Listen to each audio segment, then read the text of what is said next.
আসসালামু আলাইকুম, কেমন আছেন সবাই? পাশে একটি মেয়েকে দেখতে পাচ্ছেন, নাম হচ্ছে প্রিয়াঙ্কা। দেখতে কিন্তু খারাপ না, খুবই সুন্দর।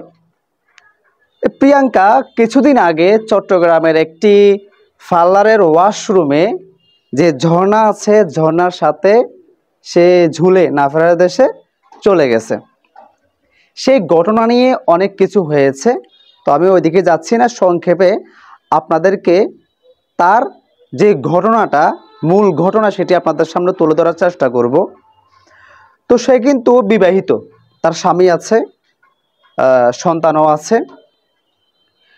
হঠাৎ করে সে নিজেকে নিজে কেন শেষ করে দিল, এটি কেউ বুঝতে পারছিল না। তবে অনেকেই সন্দেহ করছিল বা ধারণা করছিল তার স্বামীর অত্যাচার সইতে না পেরে নিজেকে নিজে শেষ করে দেওয়ার জন্য প্রিয়াঙ্কা এমন একটি ডিসিশন নিয়েছে বা ডিসিশন নিতে বাধ্য হয়েছে।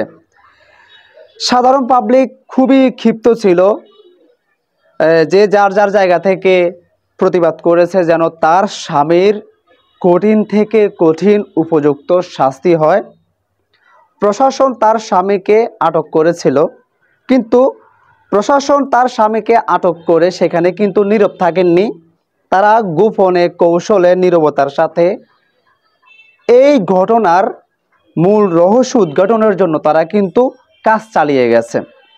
সর্বশেষ সেই ঘটনার মূল রহস্যের কেন্দ্রবিন্দু পর্যন্ত প্রশাসন পৌঁছাতে সক্ষম হয়েছে, রহস্য উদ্ঘাটন করেছে। মানে রহস্য যখন উদ্ঘাটন করেছে, যারা প্রিয়াঙ্কার স্বামীকে সন্দেহ করেছিল, তার শাস্তি কামনা করেছিল, হ্যাঁ, প্রিয়াঙ্কা যেন ন্যায় বিচার পায়, প্রতিবাদ করেছিল, সবার মাথায় হাত। কি এমন ঘটেছে, কেন সবার মাথায় হাত উঠে গেছে? কারণ কেউ এমনটা কল্পনাও করে নাই যে প্রিয়াঙ্কা এমন একটি ঘটনার সাথে জড়িত থাকতে পারে বা সে এমন একটি ঘটনা ঘটাতে পারে।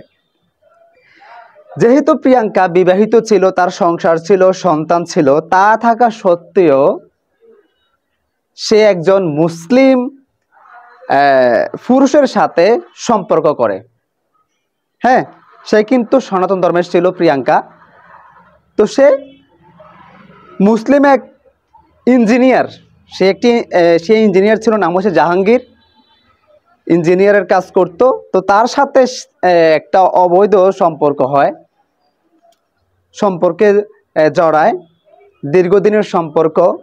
এর মধ্যে তারা বেশ কয়েকবার রুম শেয়ার করে, বেড শেয়ার করে বিভিন্ন জায়গায় গিয়ে।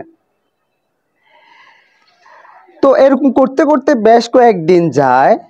একটা সময় তার ওই প্রেমিকের জাহাঙ্গীরের বিয়ে ঠিক হয় অন্য কোথাও, অন্য কোনো মেয়ের সাথে।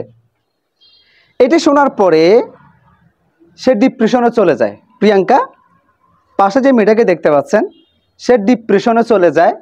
সে এটাকে মেনে নিতে পারছিল না। জাহাঙ্গীরকে বারবার বোঝাতে থাকে, তুমি আমাকে বিয়ে করবে বলেছ, যার কারণে আমি আমার স্বামী ছেড়ে, সংসার ছেড়ে, সন্তান ছেড়ে তোমাকে সব কিছু দিয়ে দিয়েছি। আমার স্বামীর সম্পদ তুমি ভোগ করেছ, তুমি আমাকে বিয়ে করো। এইভাবে তাকে অনেকদিন বোঝাতে থাকে। একটা সময় জাহাঙ্গীর, বুঝেন তো, সোজা বাংলা ভাষায় যে কথাটা বলতে গেলে, ফুলের মধু খাওয়া শেষ, এখন জাহাঙ্গীরের আর প্রিয়াঙ্কার কোনো দরকার নেই। জাহাঙ্গীরের জীবনে প্রিয়াঙ্কার কোনো আর ভূমিকা সে রাখতে চাচ্ছিল না, এমনটাই।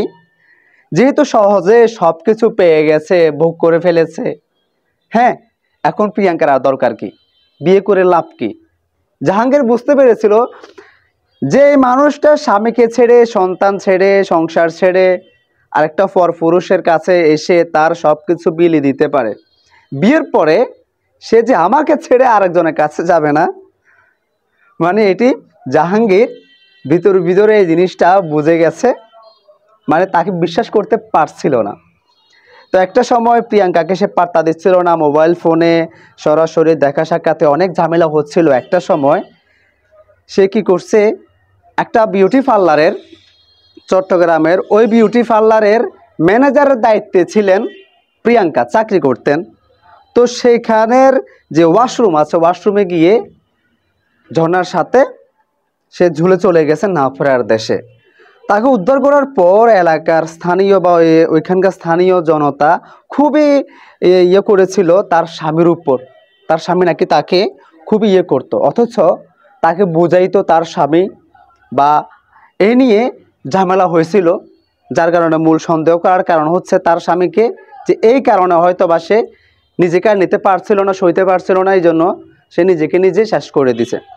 কিন্তু প্রশাসন যখন তৃতীয় পক্ষকে বের করে ফেলেছে, জাহাঙ্গীরকে বের করে ফেলেছে, তখন সবার চোখ খুলে গিয়েছিল। কেউ কল্পনাও করে নাই প্রিয়াঙ্কার এই ঘটনার সাথে তৃতীয় আরেক পক্ষের হাত ছিল। হ্যাঁ, কেউ মানে সবাই এক কথাই হচ্ছে কি, সবাই প্রিয়াঙ্কাকে ভালো মনে করত এবং বিশ্বাস করত। সবার কাছে সে ভালো ছিল, সে এমন চরিত্রের মেয়ে, এটা কেউ কখনো কল্পনা করতে পারেনি। কিন্তু যখন ঘটনার রহস্য উদ্ঘাটন হয়েছে, তখন তো সবার মুখ বন্ধ হয়ে গেছে। এবং কি তাদের শেষ সাক্ষাৎ বা শেষ মিট হওয়ার আগেও প্রিয়াঙ্কাকে তার প্রেমিক তার এক বন্ধুর বাসা নিয়ে যায়, এবং সেখানেও তাদের সাথে ওইরকম কিছু হয়, রুম শেয়ার হয়, বেড শেয়ার হয়। তারপর থেকে তাদের সম্পর্কের মধ্যে ফাটল ধরে। তো এক কথা হচ্ছে কি, তার প্রেমিক জাহাঙ্গীর অন্য মেয়েকে বিয়ে করে ফেলছে, এটা সহ্য করতে না পেরে প্রিয়াঙ্কা নিজেকে নিজে শেষ করে দিয়েছে। তো আজকের এই সম্পূর্ণ ভিডিও থেকে আমরা কি শিখতে পারলাম বা কি শিক্ষা নিলাম? আপনি যে সুখের আশায় আপনি আপনার আপনজনকে ছেড়ে, পরিবারকে ছেড়ে, সন্তানদেরকে মাহারা করে আপনি যে সুখের আশায় চলে গিয়েছিলেন, সর্বশেষ সেই সুখও কিন্তু আপনার সাথে কি করলো? বেইমানি করলো। ওই মানুষটা আপনার সাথে ধোঁকাবাজি করলো। ঠিক আছে? তো আজকে এই প্রিয়াঙ্কাকে উদাহরণস্বরূপ দেখিয়ে ওই সকল বোনদেরকে একটা কথা বোঝাতে চাই, আপনার বিয়ে হয়েছে, স্বামী সন্তান নিয়ে সুখে শান্তিতে সংসার করেন। শয়তান যখন আপনার পিছু হাঁটবে, তখন আপনি অন্ধ হয়ে যাবেন। তো অন্ধ হবেন না, নিজেকে সবসময় আলোর মধ্যে রাখার চেষ্টা করবেন। ভুল কোনটা, সঠিক কোনটা, এটা বোঝার চেষ্টা করবেন। ঠিক আছে? সামান্যটুকু স্বার্থের জন্য, সুখের জন্য কখনো নিজের সবটুকু বিসর্জন করে দিবেন না, বিলিয়ে দিবেন না। আর সন্তানদেরকেও মাহারা করবেন না, সুন্দর সংসারটাকেও শেষ করে দিবেন না। আশা করছি বুঝতে পেরেছেন। ধন্যবাদ সবাইকে।